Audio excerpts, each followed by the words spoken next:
वालेकुम दोस्तों, डॉक्टर एहसन है। After a very long absence एक और वीडियो लेकर आपके सामने हाजिर हैं। ये जो वीडियो है ये एक ऐसी मॉडिफिकेशन के बारे में है जिसमें मैं अपने आरवी या कैंपर में एक वेल्डिंग प्लांट लगाऊंगा या वेल्डिंग मशीन लगाऊंगा। जिन्होंने मेरी वीडियोस फॉलो की हैं पिछली, उनको ये अंदाज़ा हो गया होगा कि ये जो आरवी है ये full time independent extended living के लिए बनी हुई है।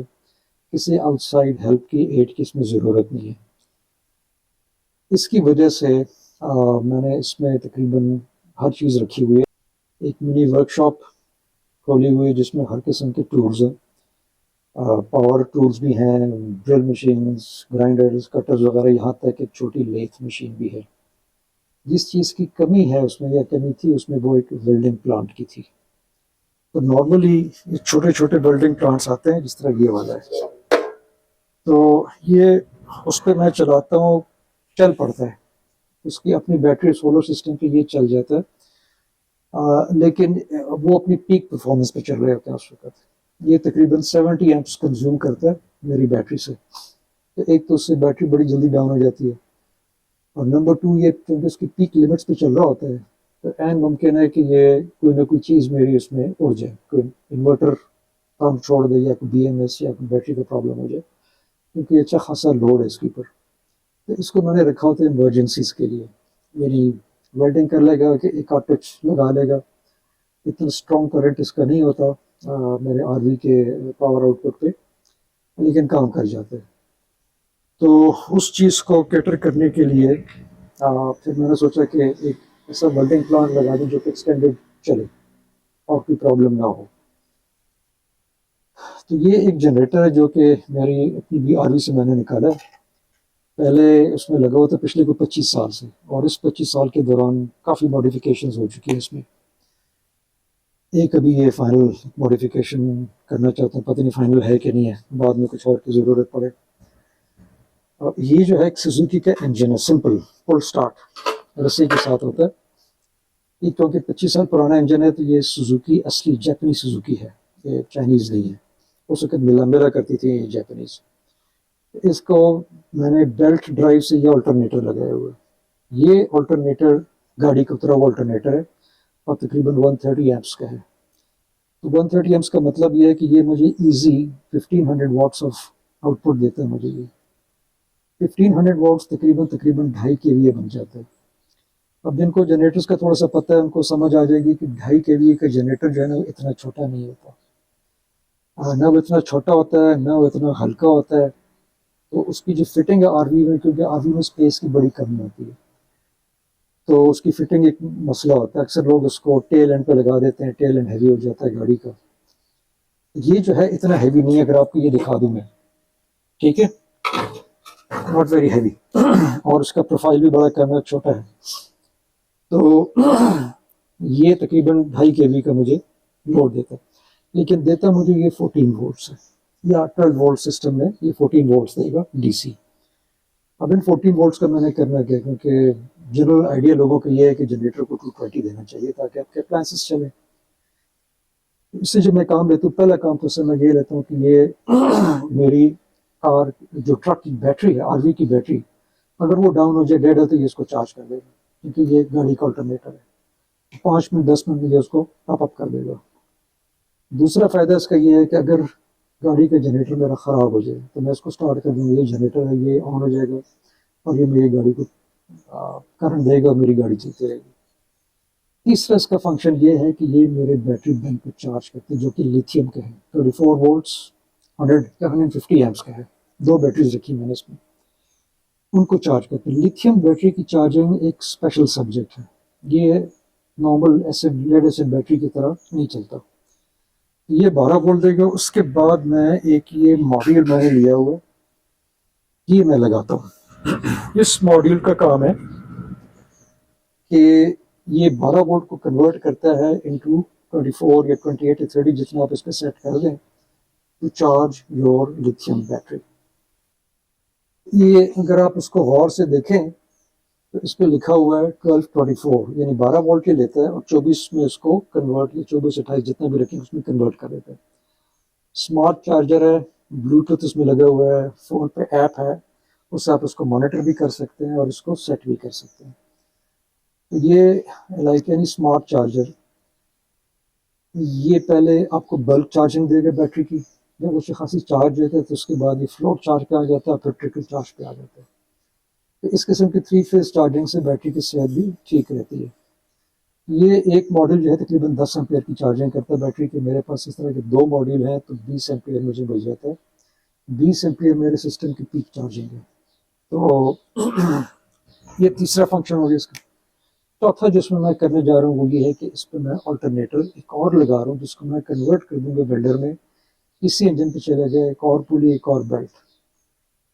तो अभी 2 अल्टरनेटर हो जाएंगे, एक ये और एक इस तरह मैं अभी दिखाने वाला हूँ आपको।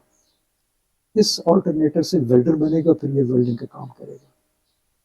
इस अल्टरनेटर को वेल्डर बनाने के लिए यूट्यूब के ऊपर वीडियोस बहुत सारी पड़ी हुई है। अगर आप टाइप करें ना, car alternator turn into a welder, तो बहुत सारी वीडियोस मिलेंगी और वो उसकी मॉडिफिकेशंस बताएंगी। तो वहीं से मैंने ये पिक किया है और इसको मैं कन्वर्ट कर रहा हूँ।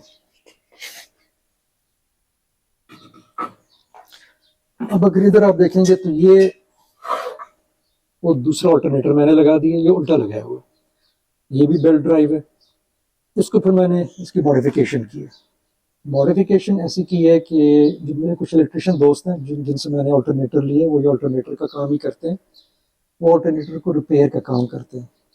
तो मैं उनके पास गया, मैंने बोला कि इनमें से ये चीज़ें निकाल दें अल्टरनेटर में से, और तारें इस तरह से निकालें। तो उनकी समझ में तो नहीं आ रहा था, लेकिन जिस तरह मैं बताता गया वो करते गए, उनके हिसाब से मैं अल्टरनेटर को ख़राब कर रहा हूँ। मैं उसको यही चीज़ें निकाल रहा हूँ उसमें से। तो मैंने कहा नहीं, जब ये काम करेगा फिर आपको मैं दिखाऊंगा। तो उन्होंने कहा कि हमें फिर इसकी वीडियो ज़रूर बनानी है कि आपने क्या चीज़ बना दी है। तो बहरहाल इसमें अल्टरनेटर में 2 कंपोनेंट्स होते हैं जो मैंने चेंज किए हैं। एक इसमें वोल्टेज रेगुलेटर होता है और एक इसमें रेक्टिफायर होते हैं। किसी भी अल्टरनेटर में ये सारी चीज़ें होती हैं। अल्टरनेटर का नाम से पता लगता है कि ये अल्टरनेटिंग करंट बना रहा है, यानी कि एसी करंट बनाते हैं। गाड़ी को चाहिए होती है डीसी, उसके लिए रेक्टिफायर चाहिए होता है ताकि वो एसी से डीसी कन्वर्ट करे। दूसरा वोल्टेज रेगुलेटर इसलिए चाहिए कि हमें गाड़ी में चाहिए होते 14 वोल्ट्स, ज़्यादा नहीं। ये उसको रेगुलेट करते हैं कि 14 ही रहे। मुझे ये दोनों चीज़ें नहीं चाहिए। मैंने इसका वोल्टेज रेगुलेटर, जिसको इलेक्ट्रिशियन अपनी ज़ुबान में कट आउट कहते हैं, वो निकाल दिया। वोल्टेज रेगुलेटर कनेक्टेड होता है 2 कार्बन ब्रशेस के साथ, या बुशेस बोल दें, ब्रशेस बोल दें। तो ये जो 2 तारें नीचे निकली हुई है ना, ये उन 2 कार्बन ब्रशेस की तारें हैं। तो इसको मैंने, चूंकि वोल्टेज रेगुलेटर निकल गया, तो इसको मैंने डायरेक्ट कर दिया 12 वोल्ट बैटरी के साथ। यहाँ पर अभी डायरेक्ट 12 वोल्ट जाएगा। अब उसकी वोल्टेज रेगुलेटेड नहीं होगी। इसका मतलब ये है कि जितनी मैं इसको इंजन को स्पीड दूंगा, ये वोल्टेज इसकी बढ़ती रहेगी, ये 100-150 वोल्ट तक चली जाएगी। दूसरा इसमें यह है कि इसमें रेक्टिफायर होता है। अब ये जो 3 तारे हैं ना, ये अल्टरनेटर हमेशा 3 फेज का होता है। तो 3 फेज की ये 3 तारे हैं, 1 2 3। तो इन 3 तारों को मैंने निकाल के, क्योंकि रेक्टिफायर निकाल दिया, ये मैंने एक एक्सटर्नल रेक्टिफायर लगा दिया इस पर। तो अपना इसका रेक्टिफायर है वो 70 एम्प्स को हैंडल करने के लिए बना हुआ, डिज़ाइन किया हुआ है, क्योंकि ये अल्टरनेटर 70 एम्प्स का है। मैंने इसमें से लेने हैं 100-150 एम्प। तो मैंने ये 300 एम्प का एक्सटर्नल रेक्टिफायर लगा दिया। ये चूँकि चाइनीज़ बना हुआ है, तो वो मेरे अंदाजे के मुताबिक 300 नहीं हैंडल करेगा, 250-200 तो कर ही लेगा। मुझे चाहिए होते 100-125। उसके लिहाज से इसमें काफ़ी मार्जिन होगा। साथ मैंने लगा दी हीट सिंक, ताकि इसको ठंडा रखे। ये इसकी आउटपुट है, पॉजिटिव और नेगेटिव। ये यहाँ से निकलेगी, आगे आ जाएगी जहाँ मैं इसकी लीड्स लगाऊंगा इसको, और जो लीड्स होंगी वो फिर वेल्डिंग का काम करेगी। इसकी लीड्स आपको मैं दिखा देता हूँ।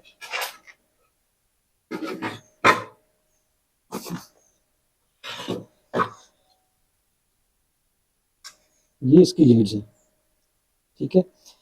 तो 2 लीड्स यहाँ लगेंगी, इसका बटन है ऑन ऑफ का। तो मैं जब ये ऑन करूंगा तो इस अल्टरनेटर को मैं ऑन करूंगा, तो वेल्डिंग का काम करेगा ये। अगर इसको मैं ऑफ रखूँ, एक और बटन वहाँ लगा हुआ है, उसको ऑन करूंगा तो ये अल्टरनेटर काम करेगा, जो मेरी चार्जिंग करेगा। तो इस तरीके से ये इसको एक वेल्डिंग प्लांट का काम करना चाहिए। अब इसको मैंने इस्तेमाल नहीं किया अभी तक, सिर्फ उसको कन्वर्ट किया। इसकी मैंने कुछ लीड्स वगैरह भी बनाई हैं। ये इसकी लीड्स हैं।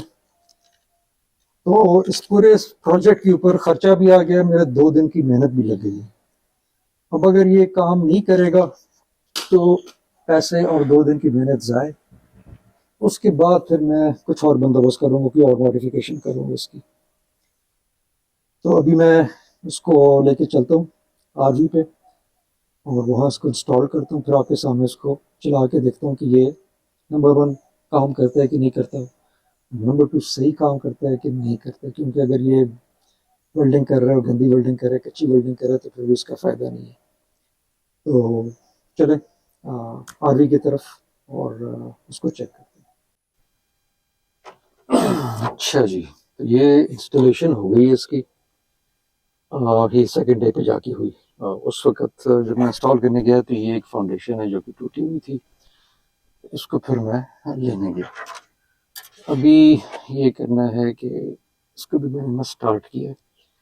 ये एक बैटरी आइसोलेशन स्विच है, तो मैं इसको ये पहले मैंने इसको कनेक्ट किया और फिर देखेंगे कि ये स्विच काम कर रहा है कि नहीं। इसको लगा दूंगा अर्थ पे और फिर देखता हूँ कि ये लाइट होता है कि नहीं। ये लाइट हो गया, मतलब ये है कि ये स्विच काम कर रहा है। अगर मैं इसको ऑफ कर दूं तो ऑफ हो गया, ये तो काम कर रहा है। अच्छा, उसके बाद हमने ये देखना है कि ये बटन काम कर रहा है कि नहीं। तो इस बटन को काम करने के लिए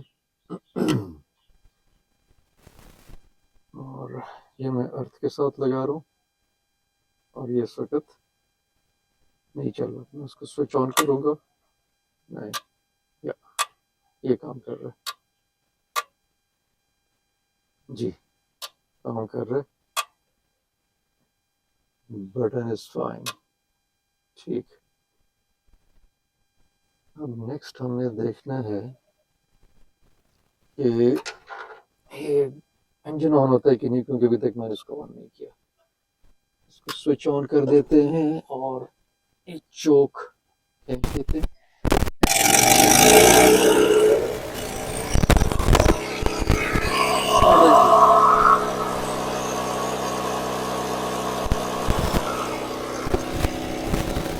बहुत हो रहा है।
अच्छा जी, तो अभी डिस्कस कर लेते हैं इस क्या क्या इश्यूज़ आए हैं।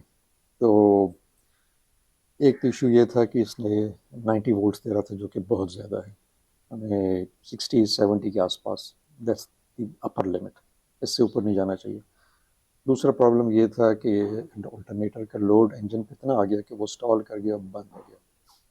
ये दोनों इश्यूज़ रिजॉल्व हो जाएंगे अगर मैं ऑल्टरनेटर की पुली को बड़ा कर दूँ। बड़ा करने से ये होगा कि एक तो इसकी स्पीड कम हो जाएगी, तो इसकी वोल्टेज ड्रॉप हो जाएगी। दूसरा, बड़ी पुली की वजह से इंजन के ऊपर लोड कम आएगा, तो फिर वो स्टॉल नहीं करेगा।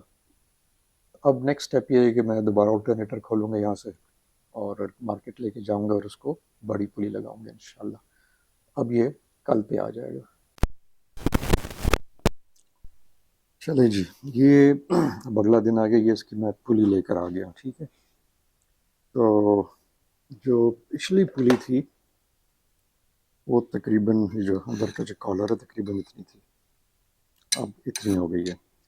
ये डबल तो नहीं है लेकिन मेरा ख्याल में कुछ 75% ये बढ़ गई है साइज़ में उससे।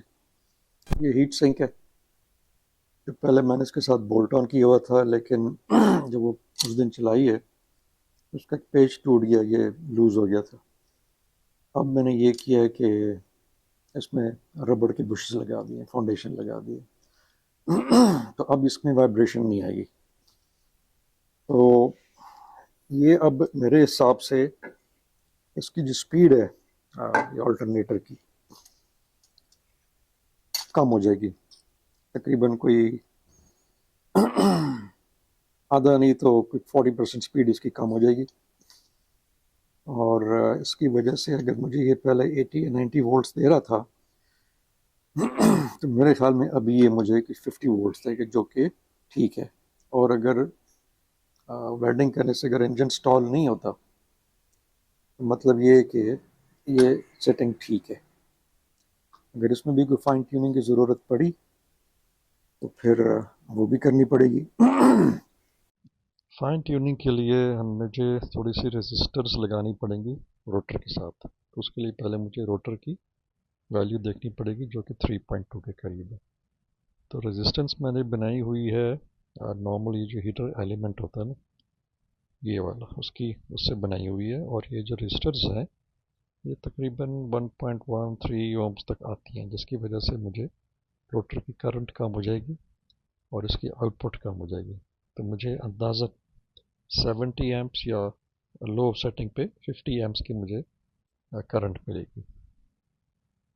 चलें जी, ये इंस्टॉलेशन हो गई है, फिटिंग होगी सारी। अभी तक मैंने इसको स्टार्ट नहीं किया है, लेकिन पहले ज़रा इसको स्टार्ट करना पड़ेगा। चोक हमने खींच लिया है।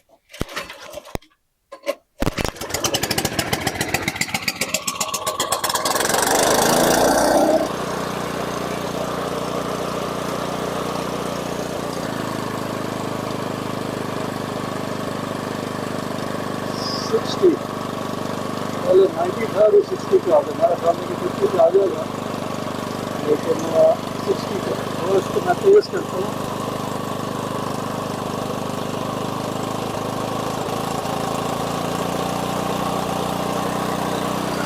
70 हो गया।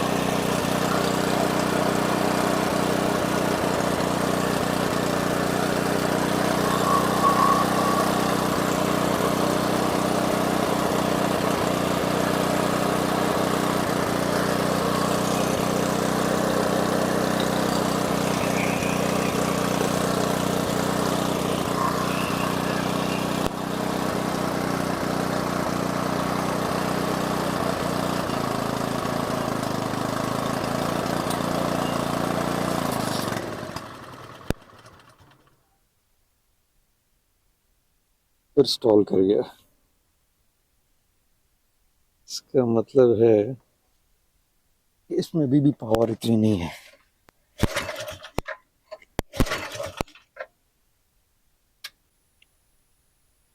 अच्छा जी, ये अभी थर्ड डे है। कुछ सेटबैक्स हुई थी इसमें। एक दफ़ा तो इंजन स्टॉल कर रहा था, तो उसकी वजह ये थी कि फ्यूल ख़त्म हो गया था। फ्यूल हमने डाल दिया। उसके बाद नेक्स्ट सेटबैक, बेल्ट टूट गई। क्योंकि ये चीप बेल्ट थी, सिर्फ साइज़ पूरा करने के लिए मैंने ली थी। अब मैंने प्रॉपर बेल्ट ले ली है, अब वो भी ठीक हो गया। तो अब आपको मैं कोई रजिस्टर दिखा रहा था जो मैं यूज़ कर रहा था, तो मैंने इसके बटन के साथ लगा दिए। अब बटन दो जगह पे ऑन होता है, ऊपर भी ऑन होता है, नीचे भी ऑन होता है। एक पोजीशन पे मैंने रजिस्टर लगा दी, दूसरे पे नहीं है। उसका मतलब ये है, एक जगह पे मुझे ये फुल करंट देगा, दूसरी जगह पे करंट कम देगा। क्योंकि वेल्डिंग प्लांट में प्रोविज़न होनी चाहिए कि वो करंट को कम ज़्यादा कर सके। तो अभी दोनों को आपको मैं दिखा देता हूँ। पहले तो ये कि ये वोल्टेज कितनी बना रहा है, उसको मुझे स्टार्ट करना पड़ेगा। शोर होगा उसमें, आपको मैं वैसे दिखा दूंगा।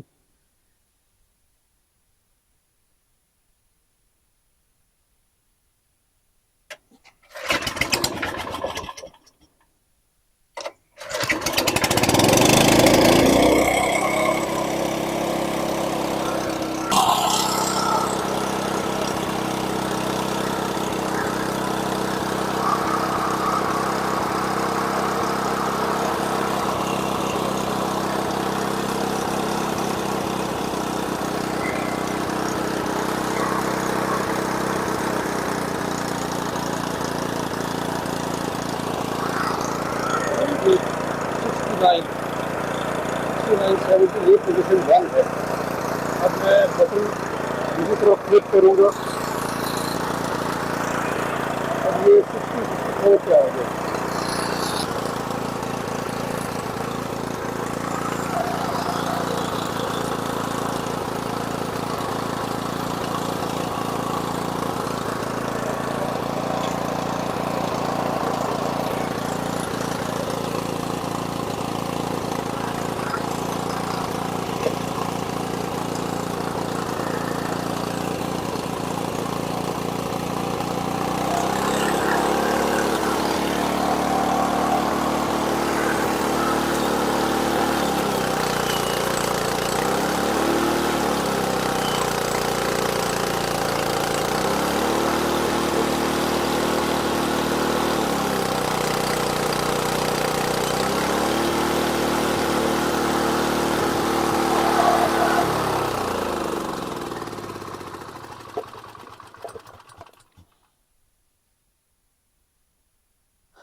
ये जी आपने बिल्डिंग देख ली इसकी।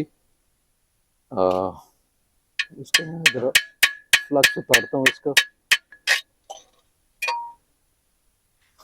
ये अगर आपको नज़र आ रही है, ये अच्छी खासी क्लीन बिल्डिंग हुई हुई है। ठीक, ये मैंने हायर सेटिंग पे की है और इस पे आपको मैंने करंट इसका चेक करके नहीं दिया। ये तकरीबन 70 एम्प्स करंट दे रहा है। ठीक है, तो 70 एम्प्स करंट जो हमारी जो जिसको हम 12 नंबर रॉड कहते हैं ना, उसके लिए ये काफ़ी है। और अगर मैं इसको लोअर सेटिंग पे ले आऊँ तो ये 50 एम्पेयर्स करंट देगा। तो 50 एम्पेयर्स करंट कभी कभी ज़रूरत पड़ती है अगर आप 14 नंबर का रॉड यूज़ करना है, यानी इससे भी पतला अगर रॉड यूज़ करना है तो फिर हल्का करंट चाहिए होता है।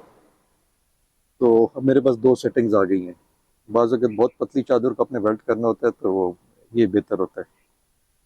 तो ये जी हमारा प्रोजेक्ट का एंड हो गया, चीज़ कामयाब हो गई है। वेल्डर छोटे से साइज़ के अंदर जो आपको मैंने शुरू में दिखाया था, उसमें हमारे पास जनरेटर भी आ गया जो कि 12 या 14 वोल्ट जनरेट करेगा। इसके पास हमारे पास एक वेल्डर भी आ गया। तो ये एक अच्छी एडिशन है जो कि आप कहीं भी अगर कोई खुदा ना खास्ता कोई ब्रेक डाउन होता है तो आपके पास एक टूल है जिससे आप रिपेयर्स कर सकते हैं। अच्छा, इसकी मैं थोड़ी सी डिटेल से भी आपको बता दूं। वेल्डिंग तो कामयाब हो गई माशाल्लाह। और इसमें भी ये है कि जो थोड़े पैरामीटर्स इसके आपको मैं बता देता हूँ। जो इंजन है वो 160 सीसी का है और 5.3 हॉर्स पावर का है। जो ऑल्टरनेटर लगा हुआ है वो 70 एम्प्स का है। जो ऑल्टरनेटर की पुली है वो 9.5 सेंटीमीटर्स की है, 9.5 सेंटीमीटर्स। और जो इंजन की पुली है वो है 13.5 सेंटीमीटर्स। जो आइडल आरपीएम पे, जो कि मेरे ख्याल में 700-800 आरपीएम शायद इसका हो, मैंने चेक नहीं किया लेकिन अंदाज़न इतना ही होना चाहिए। ये मुझे 60-64 वोल्ट्स दे रहा है जो कि अगर इससे ज़्यादा हो तो फिर ज़रा प्रॉब्लम हो सकती है। जो एम्पियर्स मैंने चेक किया ये तकरीबन 70-75 एम्पियर्स दे रहा है अगर मैं इसकी आरपीएम ज़्यादा रखूँ। तो जो 70-75 एम्प्स है ये एक जो 12 नंबर की रॉड होती है ना उसके लिए काफ़ी है। इसमें फिर मैंने वो छोटे से रेजिस्टर भी आपको मैंने दिखाए थे कॉइल के बने हुए, वो भी मैंने एक लगा के देखा है। जब वो लगाया तो इसकी वोल्टेज ड्रॉप होगी 45 वोल्ट्स पे, जो कि बहुत ही आइडियल है। लेकिन उसके बाद इसकी जो एम्पियर्स थी वो कि 50-60 एम्पियर की थी, 50-55 एम्पियर दे रहा था उस वक्त ये मुझे। तो वो जो 12 नंबर की रोड होती वो सही तरह से मेल्ट नहीं कर रहा था। लेकिन मैंने वो कॉइल इसमें लगा दिया है। अब ये जो बटन है ना इसके दो पोजीशन है, सेंटर में ऑफ होता है ऊपर और नीचे ये ऑन हो जाता है। आपने इसमें गौर किया होगा कि दोनों तरफ ऑन लिखा हुआ है। तो एक तरफ तो ऑन मैंने डायरेक्ट रखा हुआ, दूसरी तरफ ऑन में मैंने ये रजिस्टर डाल दिए। अब मेरे पास दो स्पीड्स आ गई हैं इसकी। ऊपर करूँगा तो ये मुझे रजिस्टर जो है ना सर्किट में आ जाएगा और ये मुझे 50 एम्प्स देगा जो कि लो सेटिंग है। नीचे कर दूंगा तो ये मुझे 70 एम्प्स देगा जो कि हाई सेटिंग है। तो इंजन की स्पीड को छेड़े बगैर मैं बटन की फ्लिप से दो पावर्स ले सकता हूँ उसमें से, 50 एम्पेयर और 75 एम्पेयर। तो दोस्तों ये इसके पैरामीटर्स है, कोई उसको डुप्लीकेट करना चाहे तो आसानी से कर सकता है। बेसिक पैरामीटर्स मैंने दे दिए हैं। अगर इन्होंने इससे ज़्यादा की वेल्डिंग करनी है तो पहले ये ऑल्टरनेटर बदलना होगा, 70 एम्स का नहीं चाहिए होगा इनको, 100 या 120 एम्स का ऑल्टरनेटर चाहिए होगा। फिर ये जो 5 हॉर्स पावर के जो इंजन है ये भी इसके लिए नाकाफ़ी होगा, इनको इंजन बड़ा करना पड़ेगा। और पुलिस के मैंने रेशो बता दिए, ये रेशो ऑलमोस्ट ठीक ही है, इससे काम चलेगा अगर आपका इंजन ठीक है आपका। इसके साथ ही मुझे इजाज़त दें। खुदा हाफिज़।